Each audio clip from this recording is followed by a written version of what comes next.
Assalamualaikum warahmatullahi wabarakatuh. Waalaikumsalam warahmatullahi wabarakatuh. Ya, terima kasih kepada ibu-ibu semua yang sudah meluangkan waktunya untuk bersama-sama kita belajar tentang di sini ada salah satu RPL yang akan saya bawakan yang berjudul, sama-sama kita lihat di sana, pengembangan aspek perkembangan anak. Sebelumnya semangat ibu-ibu. Semangat. Kelihatan kan di slide pengembangan aspek perkembangan anak. Pastinya sudah sama-sama tahu ya, aspek itu sudah setiap hari kita lakukan kepada anak-anak, juga kita sudah menstimulan anak-anak terhadap aspek tersebut. Di sini ada tujuan materi, mungkin saya skip saja karena pertemuan sebelumnya kan sudah kita bahas bersama di sini. Juga keterkaitannya juga dengan kompetensi guru sudah, kesepakatan kelasnya juga saya skip saja.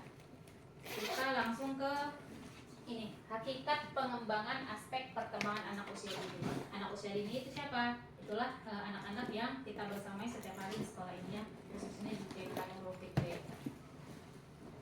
Nah, peraturan pemerintah Republik Indonesia pada tahun 2024, itulah jadi nomor 4, tentang perubahan atas peraturan pemerintah nomor 57 yang sebelumnya nomor 57 di tahun 2021 tentang standar nasional pendidikan.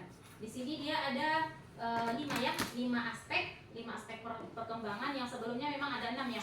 Ada 6, yaitu seni, yang sekarang seni itu sudah mencakup dari kelima aspek yang ada di sini. Yang pertama dia ada nilai agama dan moral, yang kedua ada fisik motorik, ketiga kognitif, keempat bahasa, dan kelima sosial emosional. Sebelumnya kan kita sudah membahas tentang yang nomor 1 dan 2 ya. Nilai agama dan moral sudah ya minggu kemarin, dan juga fisik motorik sudah. Jadi sekarang kita akan membahas tentang aspek yang ketiga, yaitu kognitifnya ibu-ibu semuanya. Nah, di sini saya skip saja ya. Definisinya juga hakikatnya ada 2 ya, yaitu pengembangan holistik dan yang pembelajaran yang berpusat pada anak. Pastinya apalagi kita sudah di kurikulum merdeka ya, kita harus memusatkan pembelajaran itu ada di anak, bukan kita aja yang kita aktif di depan tapi anak-anak tidak ikut terlibat aktif di dalamnya, seperti itu. Kalau yang holistik ini berarti menyeluruh dia ya, pengembangan anak usia dini harus mencakup semua aspek perkembangan, itulah yang 5 tadi itu. Nah, ada juga lingkungan belajar yang mendukung di sini, interaksi sosial dan emosional, juga keterlibatan orang tua dan keluarga.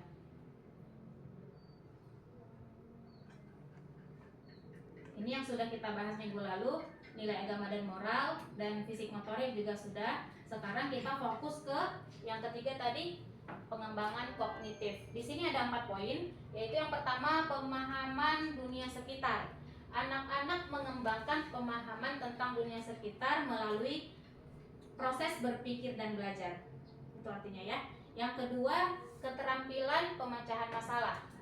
Pengembangan kognitif membantu anak-anak belajar bagaimana memecahkan masalah, berpikir kritis, dan membuat keputusan. Sedangkan yang ketiga, kemampuan akademiknya, yaitu keterampilan kognitif adalah dasar untuk keberhasilan akademik, termasuk membaca, menulis, dan matematika. Dan yang terakhir, yaitu yang keempat, kemampuan bahasanya, yaitu pengembangan kognitif berkaitan erat dengan perkembangan bahasa yang penting untuk komunikasi dan interaksi sosial.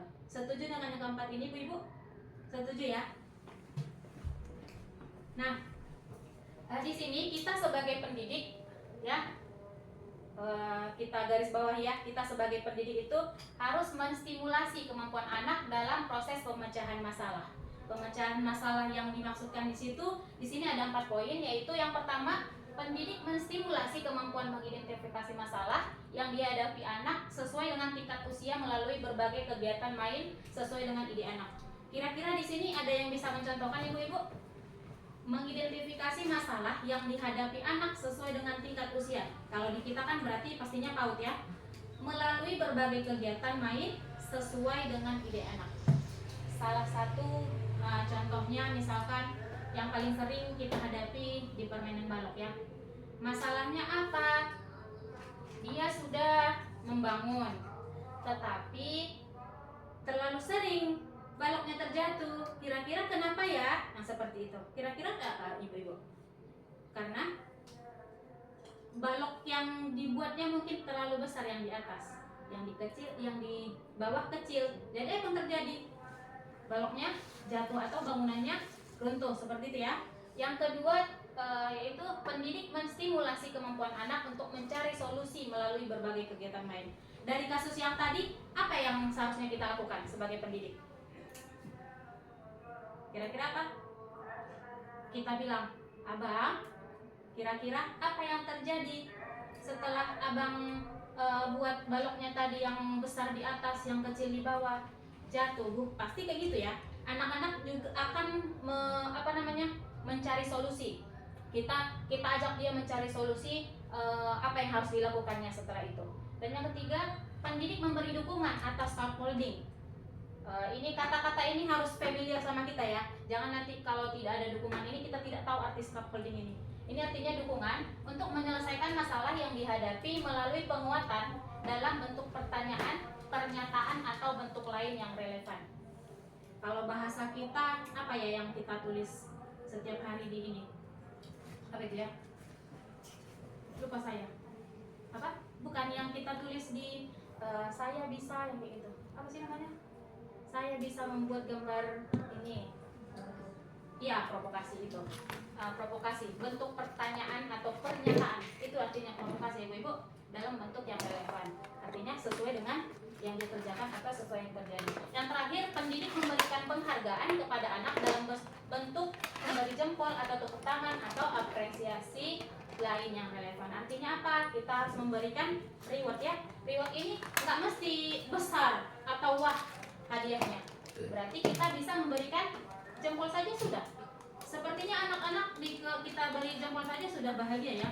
Pasti sudah bilang sama mamanya, mama tadi anak dikasih jempol loh sama ibu ini, seperti itu. Tepuk tangan juga bisa atau apresiasi lain yang seperti biasanya kita memberikan bintang ya.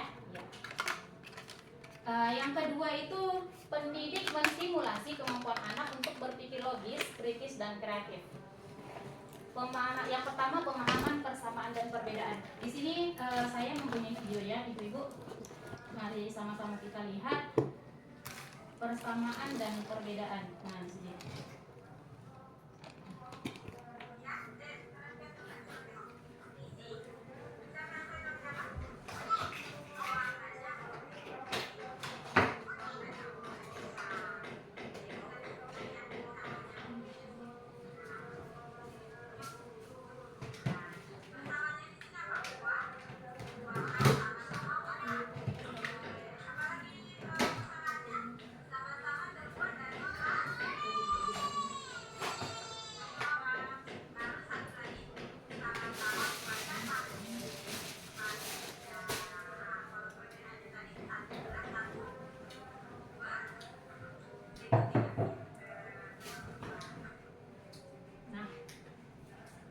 Ya, dari video ini sudah kelihatan ya konsep persamaan dan perbedaannya. Jadi kita sebagai guru atau sebagai pendidik, apapun yang kita lakukan atau kita kerjakan di kelas, salah satu dari aspek itu termasuk kognitif harus kita stimulan dari anak-anak.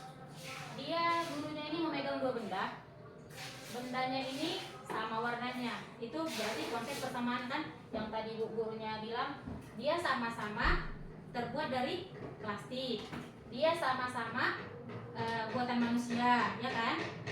Baru dia sama-sama berwarna orange, gitu kan?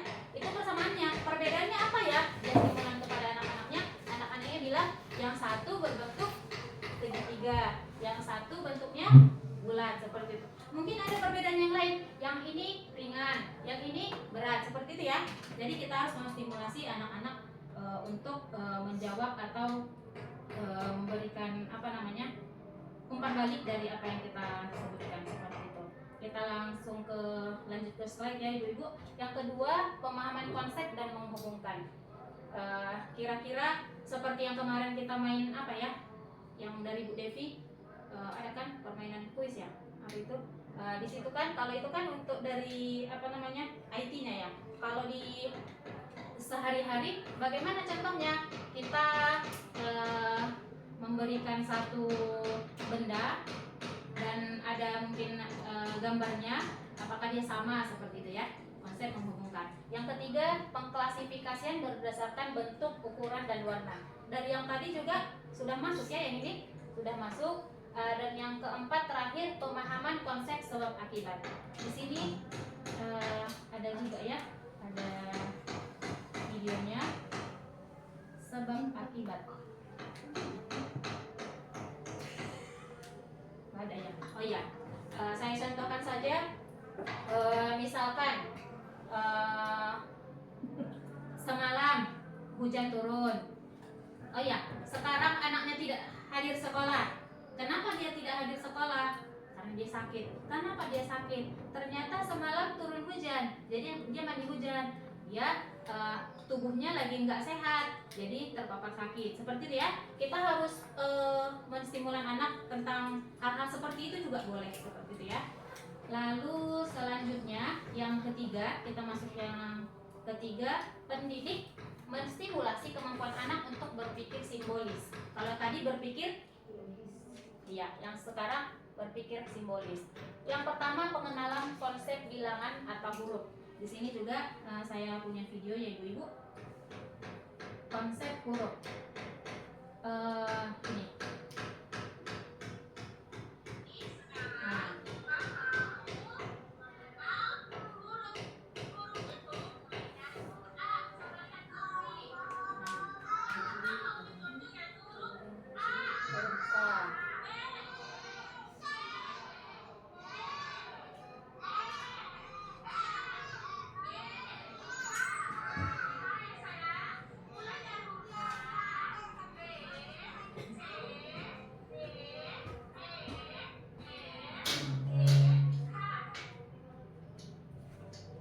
Nah, mungkin sampai situ dulu ya, biar kita lihat video yang lain. Nah,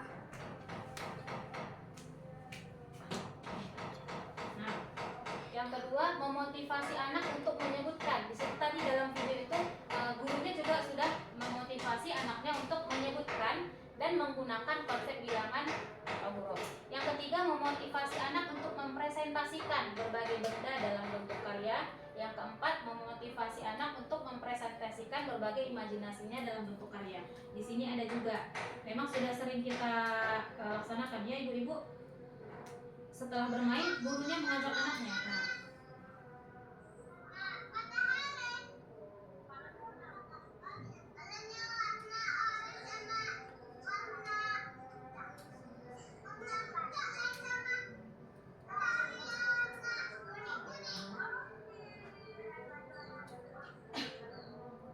Nah, berarti tadi si anak itu menggambar bebas ya. Dari gambarnya itu, dari videonya, si anak menggambar bebas.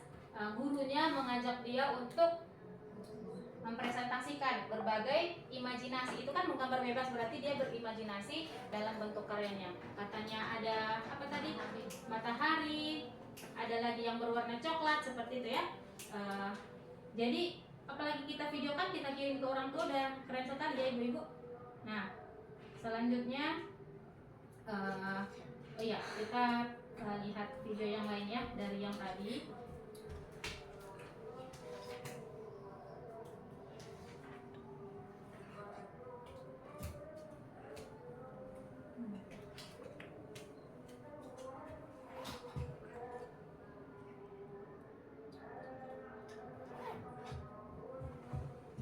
Nah, di sini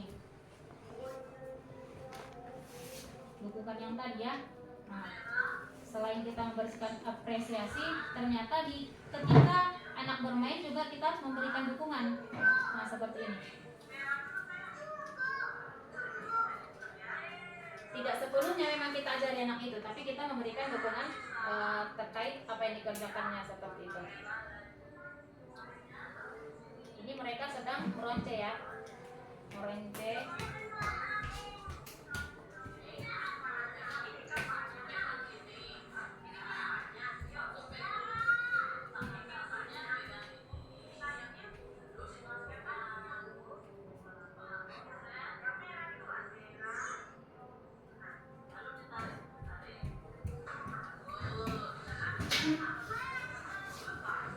Nah, seperti itu ya ibu-ibu.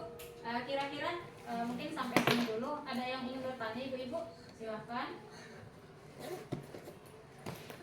Ada kira-kira? Udah siap aja?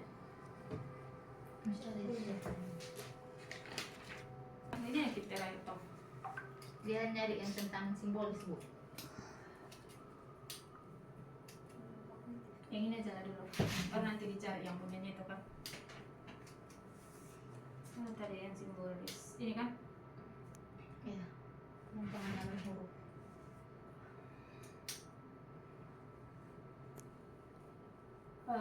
Baiklah ibu-ibu, tadi kan saya sudah memaparkan ya tentang pembelajaran aktif aspek perkembangan kognitif anak. Mungkin ada pertanyaan dari ibu-ibu sekalian, saya persilahkan. Ada ibu? Oh ya, Ibu Rahmi ya. Ibu Rahmi, silahkan ibu.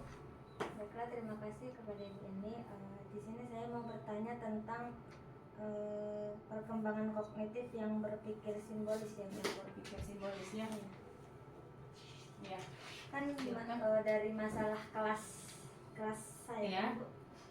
Di situ kan ada anak yang agak susah untuk mengenal huruf dan angka gitu kan, Bu. Jadi bagaimana sebaiknya media yang dibutuhkan dalam mengembangkan kognitif anak tersebut agar dia lebih menerima yang Dan kita menarik juga ya dirasanya gitu ya. Oh ya. Nah, terima kasih Bu Rahmi. Mungkin langsung saya jawab saja ya ibu-ibu. Tentang di sini berpikir simbolis ya, yang simbolis tentang aspek kognitif yang simbolis. Dari pertanyaan Bu Rahmi tadi, bagaimana sih supaya anak ini bisa lebih menarik ya, menarik perhatiannya juga, menarik juga dari minatnya mungkin ya tentang konsep huruf ke huruf ya, bilangan atau huruf. Kita memang di sini ya sudah ada kartu huruf ya. Salah satunya dengan cara itu kita memberikan sering-sering saja kartu huruf itu dipegang anak-anak. Mungkin punya kita bukan cuma satu jenis kan, bukan cuma satu jenis. Jadi mungkin saat bermain atau saat kita mengajarkan konsep ini, kita berikan saja itu. Baru kalau saya kemarin pernah menstimulasinya dengan cara dari kognitifnya, dari apanya juga, aspek motorik halusnya. Jadi saya mengajak anak-anak untuk bermain kartu huruf. Pertama saya nampakkan dulu, kita misalkan huruf vokal ya, A, I, U, E, O ya, A, I, U, E, O. Jadi kita tulis di papan tulis atau kita bikin di kain flanel mungkin ya Bu. Ibu-ibu bisa sekreatif mungkin di kain flanel kita tunjukkan huruf A, I, U, E, O gitu ya. Setelah itu kita berikan dia kartu huruf. Kartu huruf ini yang dia bisa dirabanya, bisa biar terasa motorik halusnya ya. Kita berikan dulu mungkin huruf I yang mudah, huruf I dirabanya dulu huruf I. Baru kita letakkan banyak huruf di situ. Yang mana kira-kira huruf I? Kita tutup matanya atau dia tutup sendiri saja tidak apa-apa. Dirabanya yang mana kira-kira dari kartu huruf yang kita letakkan itu? Yang mana sih huruf I? Dipegang-pegangnya kan, dirabanya. Yang ini Bu. Dari situ mungkin anak-anak akan tertarik atau tertantang selanjutnya mengenal konsep bilangan atau huruf ini. Seperti itu sih kira-kira. Selain itu juga dengan menyanyikan, tadi ada videonya sih sebenarnya di menyanyi ya, menyanyikan di sini angka ya, mengenal huruf angka seperti ini, kira-kira seperti ini saja, mengenal berhitung. Ini berhitung ada ya, berarti kurang ini tadi. Nah, kan banyak itu kan, pasti banyak kita lihat di YouTube atau di mana kita lihat tentang lagu-lagu untuk mengembangkan aspek kognitif anak yang fokusnya ke tadi masalah Bu Rahmi tentang bilangan atau konsep huruf itu ya. Seperti itu kira-kira Bu Rahmi. Atau mungkin ada yang mau menambahi, silahkan ibu-ibu. Atau pertanyaan lain silahkan. Ada? Tidak ya? Baik-baik. baiklah ibu-ibu, tadi saya sudah memaparkannya tentang aspek kognitif, juga ada 3 ya tadi, ada 3. Yang pertama berpikir kritis ya, berpikir kritis, berpikir logis, kreatif, juga ada simbolik ya, simbolik yaitu bilangan, huruf dan lain sebagainya. Pastinya kita khususnya di Nurul Fikri sudah sebenarnya setiap hari sudah kita lakukan ya, kita lakukan juga.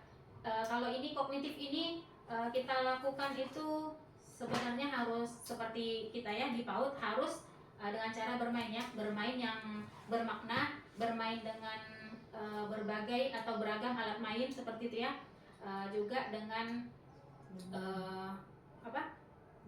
bernyanyi. Iya, terima kasih Bu Arfa, dengan bernyanyi. Pastinya kita sudah melakukannya setiap hari, dan nanti insya Allah setelah mendapatkan materi ini, materi penguatan ya, sebenarnya sudah kemarin sudah tahu materi penguatan dari saya ini. Mudah-mudahan ibu guru semuanya semakin mengingat kembali dan bisa nanti mempraktekannya selanjutnya seperti itu ya. Dan semangat untuk kita semua ibu-ibu, semangat. Ya. Cukup sekian dari saya. Mungkin ada kesalahan atau kesilapan, saya mohon maaf. Kepada Allah saya mohon ampun. Wabillahi taufiq wal hidayah. Assalamualaikum warahmatullahi wabarakatuh. Waalaikumsalam warahmatullahi wabarakatuh.